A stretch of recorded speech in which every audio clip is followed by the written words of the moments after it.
Good day, Tito Val, at sa lahat ng tagapakinig ng Pinoy Mystery Horror.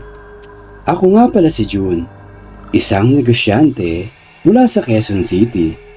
Pero teka muna, naranasan niyo na ba ang makakita ng multo o makaramdam ng kakaibang presensya? Kasi may kwento ako tungkol dito.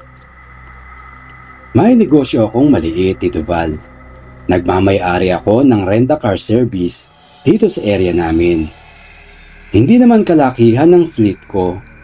5 lang ang kotse ko, pero maayos naman ang takbo ng negosyo. Isang araw, may nag-message sa akin na mag-renta raw ng kotse para sa 2 araw na out-of-town trip papuntang Tagaytay. Sanay na ako sa ganitong transaksyon, kaya hindi ko na masyadong iniimbestigahan ang mga nag-renta. Ipinarenta ko sa kanila ang Toyota Vios na kulay pula. Isa sa pinakabago kong unit. Nirent ito ng isang lalaking itago na lang natin sa pangalang Sir Ruel na mukhang nasa late 40s na. Nagbayad siya ng buo kaya wala akong naging duda.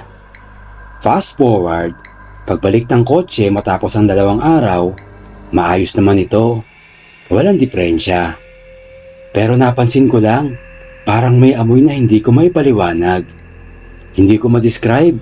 Parang pinaghalong amoy ng lupa at dugo. Sinabihan ko ang assistant ko na si Arnel na linisin ng mabuti ang sasakyan bago ulit iparenta. Kinabukasan, may nagpabook ulit ng Vios. Magkaibigang babae. Sina Maylin at Joy ang kumuha. Pauwi raw sila ng probinsya sa Batangas para dumalaw sa isang mahal sa buhay. Habang naghahanda si Arnel, narinig ko siya nagsabi ng, "Kuya, parang weird yung kotse na to ah. Kahit anong linis ko, parang may amoy pa rin." Sabi ko naman, baka galing lang sa basang carpet o kung ano. Wala na akong inisip pa at kalaunan, umalis na sina Maylin at Joy gamit ang kotse. Pero teka, paano kaya kung hindi basta amoy lang iyon? Kinagabihan, pasado 10:00, tumawag si Joy. Nagpapanik siya sa telepono. "Kuya Jun, may multo sa kotse mo. Ayaw ko na. Isasauli na namin." Nagulat ako.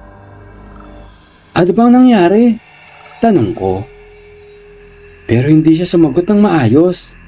Nalaman kong iniwan nila ang kotse sa tabi ng kalsada at nag-commute na lang pa uwi.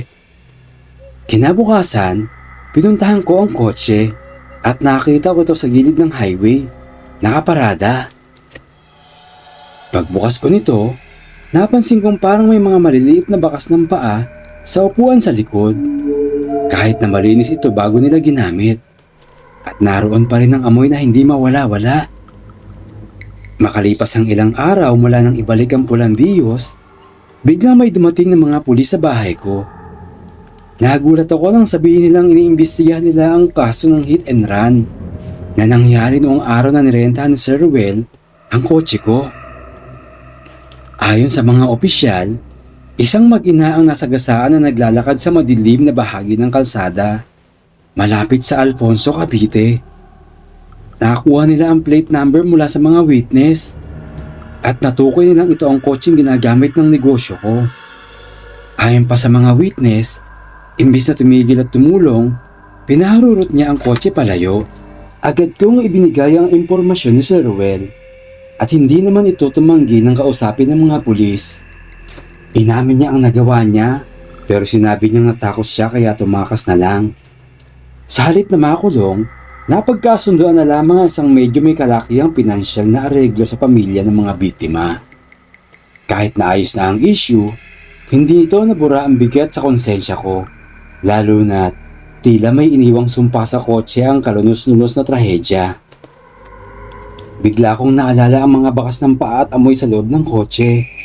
Maaaring hindi lang basta amoy iyon, baka kaluluwa ng mag-inang nasagasaan ng paparamdam sa sasakyan. Isang gabi, habang nag-i-inspect ako ng mga sasakyan, nagulat ako nang biglang bumukas ang pinto ng pulang Vios.